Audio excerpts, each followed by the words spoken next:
Today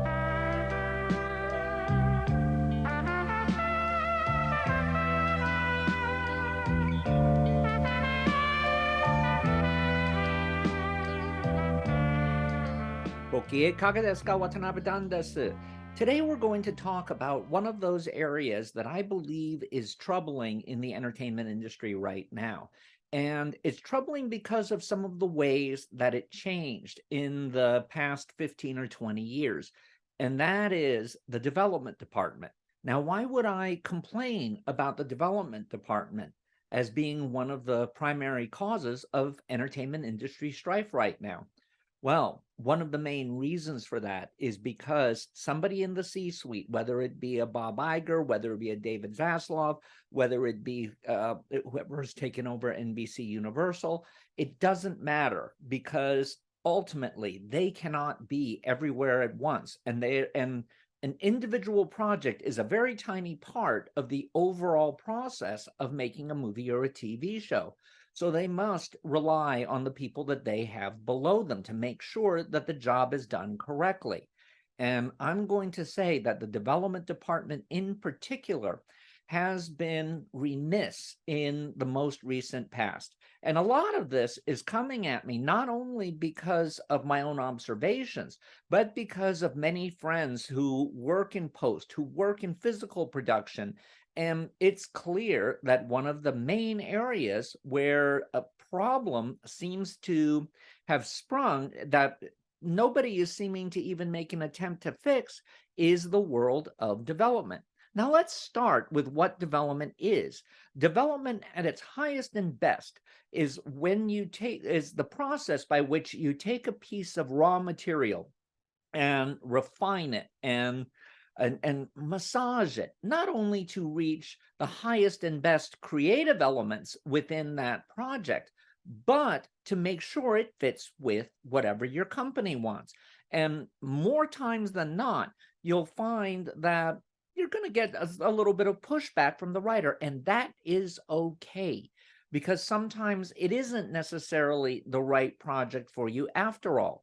And it's much better to work with the writer than to work in an antagonistic fashion. I know that sometimes when you see a block of credits and you see a whole bunch of people under the writing credit, you might think, what is this? Is this a writer's room? Now, if you're talking about a screenplay for a feature film, most times, no. Most times, it's only the very last name that you see on that stack that wrote the final script. Everyone above them had written different drafts of one form or another.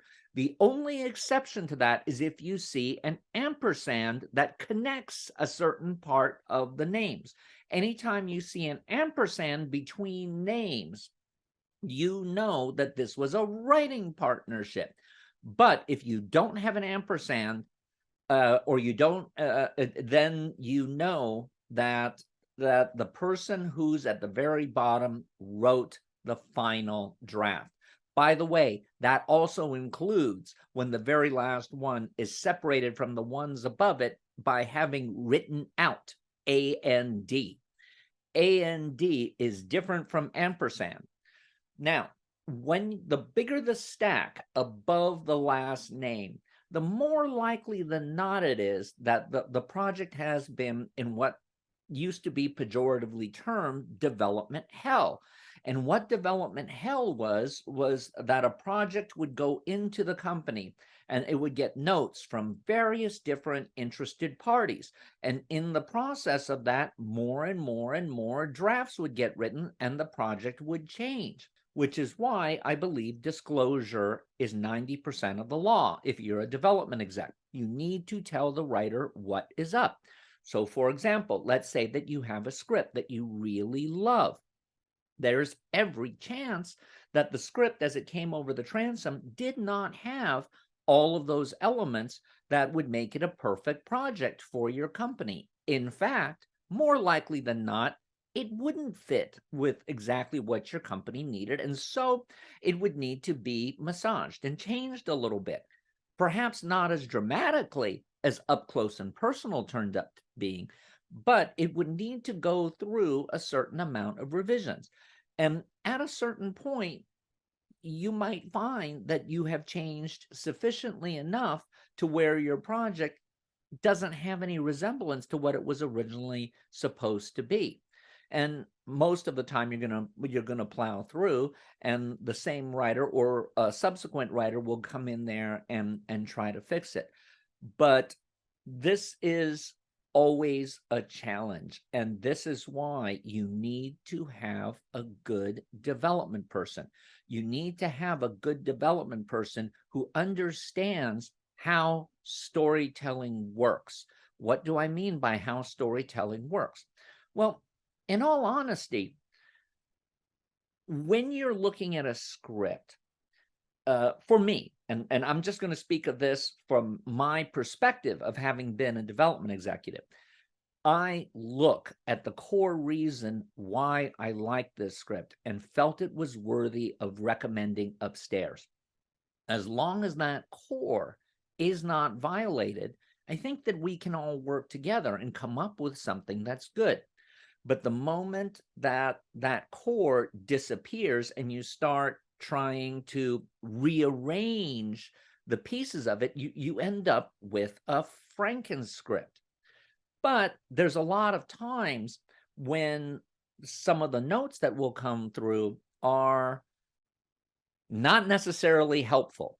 And this is when the development executive must be pretty good with understanding what the company wants, what is going on in the industry, what the needs of your stars are, how much money you have to work on the project, and ultimately who your penultimate audience is. In fact, you're going to probably have to start with that. Make sure that your final audience is matching the script as well as your company's needs.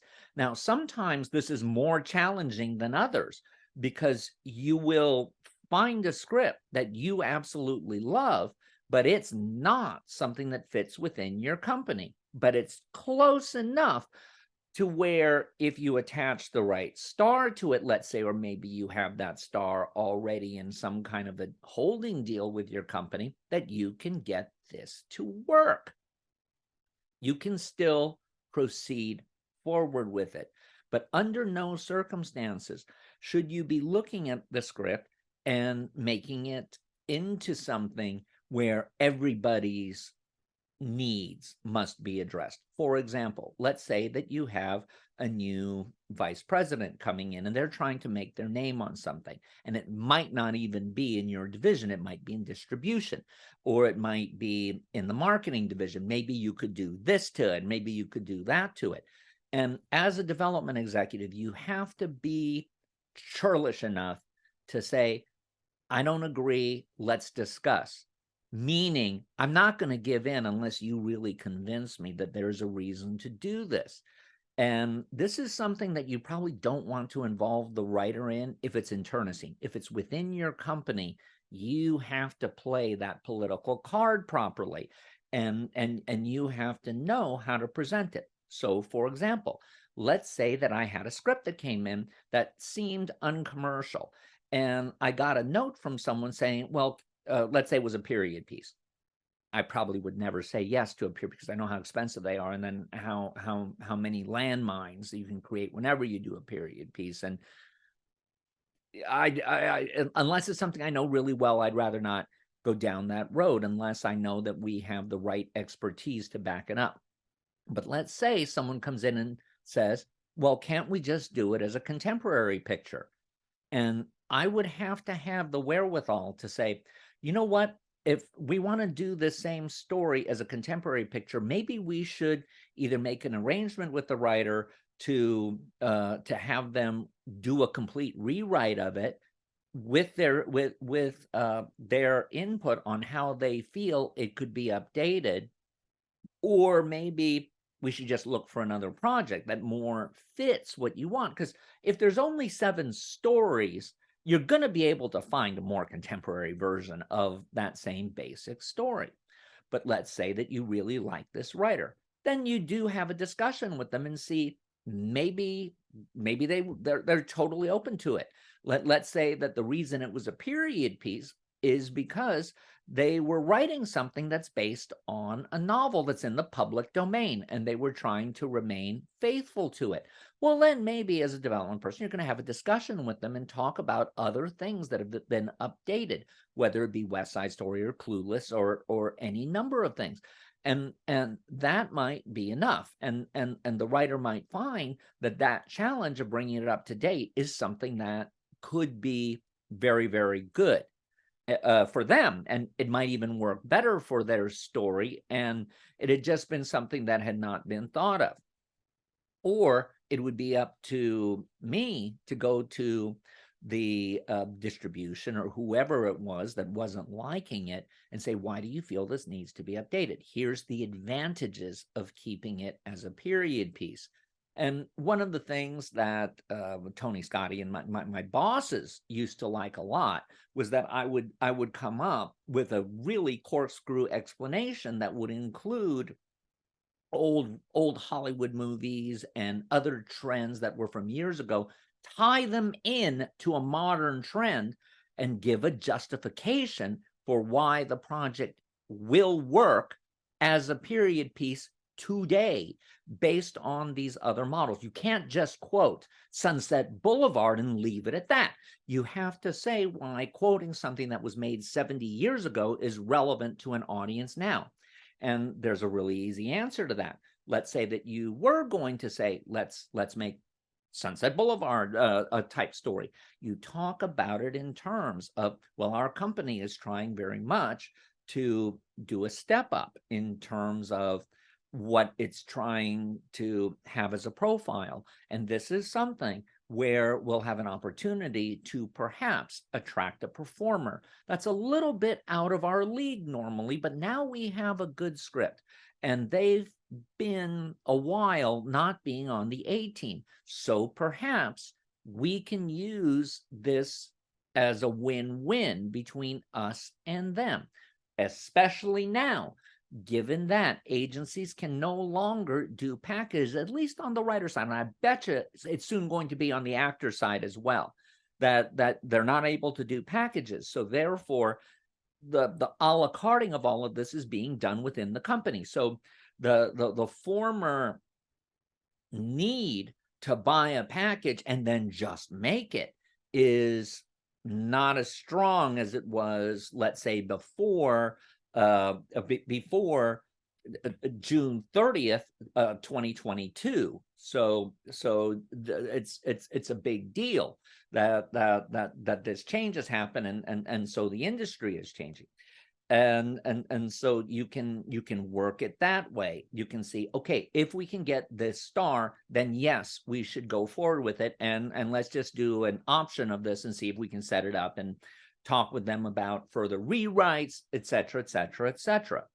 That's how a development person has to do it. They have to also be politicians.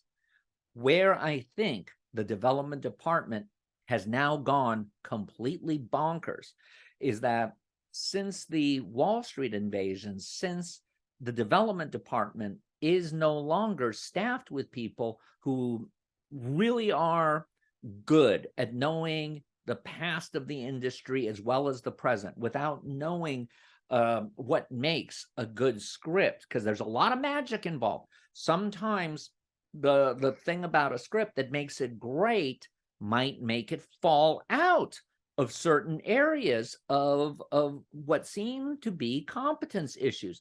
For example, you might have a script that's a little bit unbalanced in terms of structure, but if you go in there and you start messing with it, because it's something that's very character oriented, you might take away some of the realism that's there in the script.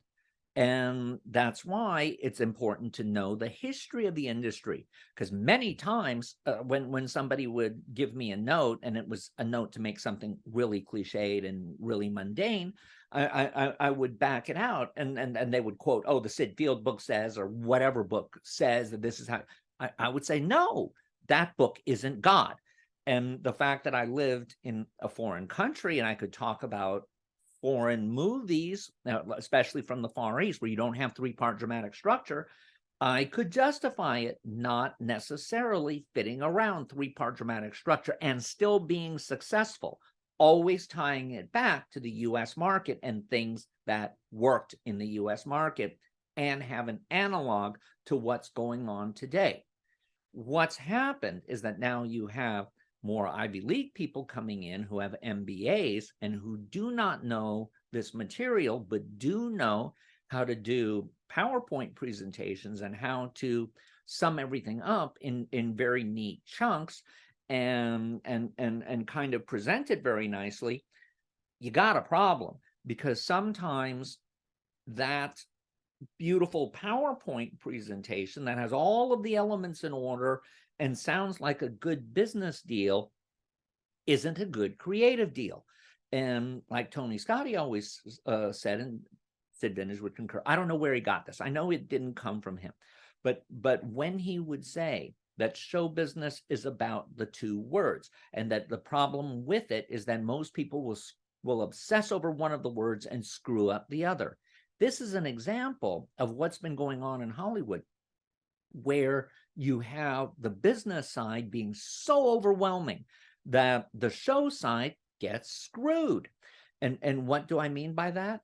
Well, one of the many things, for example, that's come out about why The Little Mermaid was 135 minutes is that because streaming is based on gross number of minutes, that if you have something that looks like it is going to capture an audience and get them to watch it very, very in a very passionate and excited way, those additional 45 minutes in The Little Mermaid mean 45 viewer minutes. And you take that out over millions of viewers, and all of a sudden you're talking about a substantially larger number of viewers. But why that works for the business and screws up the show is that now you're going to have a problem, because now you won't have as many people watching it because it's too darn long. And so people get bored by it. So they're not likely to watch it multiple times, even if they're kids. The same thing happened in terms of some of the casting. I know that there was a TikTok video that went viral with a little girl who was African American saying, but Ariel's not supposed to be black; she's supposed to be white, and that has turned out to be a serious issue, as much as Disney didn't want to admit it. But yes, when they made that a live action, they screwed it.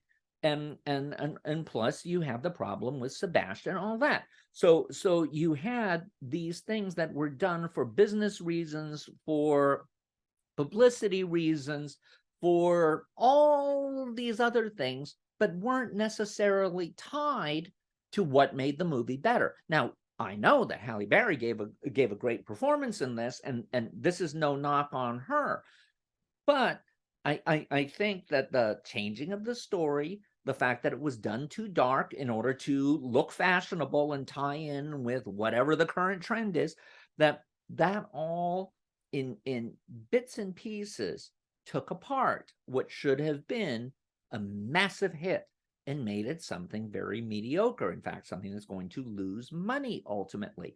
So there has to be that balance. And the development executive is the person who is supposed to do it. And if you look at Disney, more so than other companies, because other companies had this problem too, but most of them, as soon as they saw this wasn't working, they changed their method of what they were doing, and they went with what was working with audiences.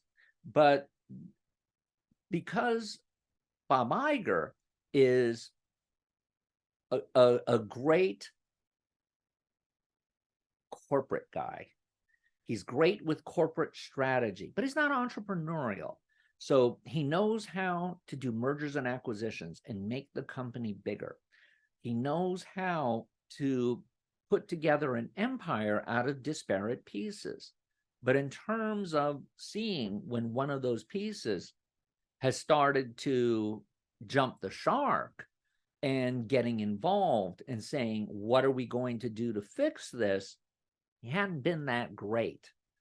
And plus, with so much of Disney being full of political intrigue, that too much time is being wasted on things that have nothing to do with the core creativity and everything to do with positioning. And again, you have to have someone in that middle management position who's gonna say, hold it. You want me to do a good job for you. You want me to make sure that you ultimately continue to make money, that you ultimately enhance your franchises.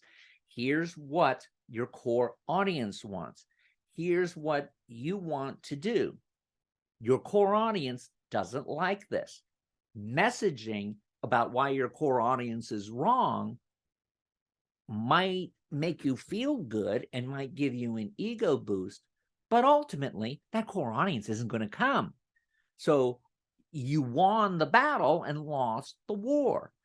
And because so much of development today are people who, because they're corporately oriented, don't have that instinct of being able to position what works on the project, why it works, finding that one scene that goes, you know what, this is the core here, this is the key moment, and we got to do this part right. We can build everything around this one piece.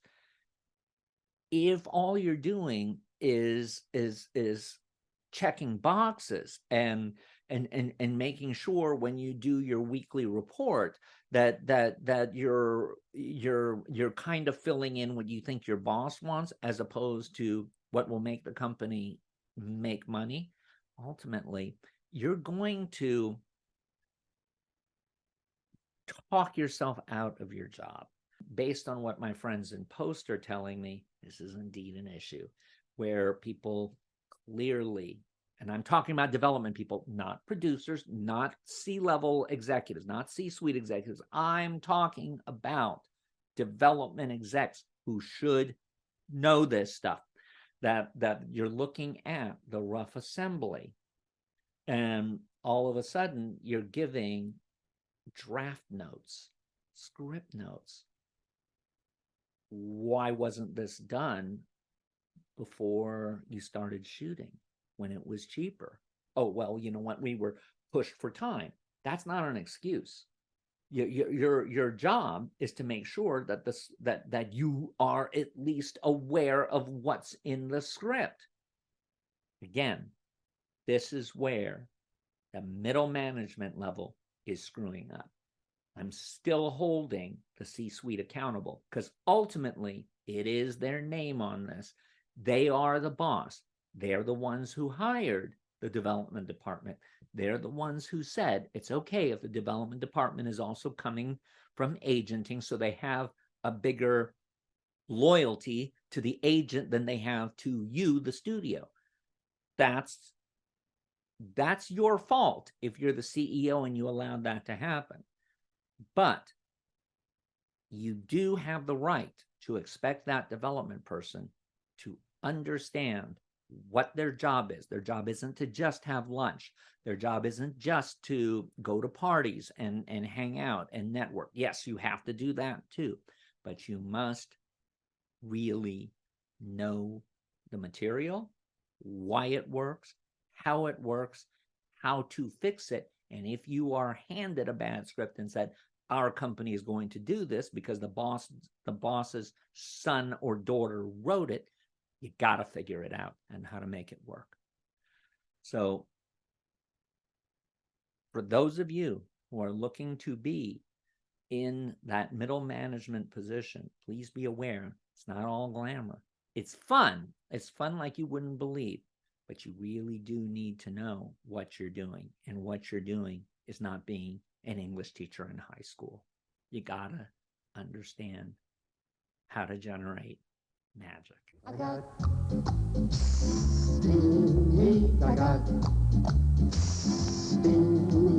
Whatever Lola wants,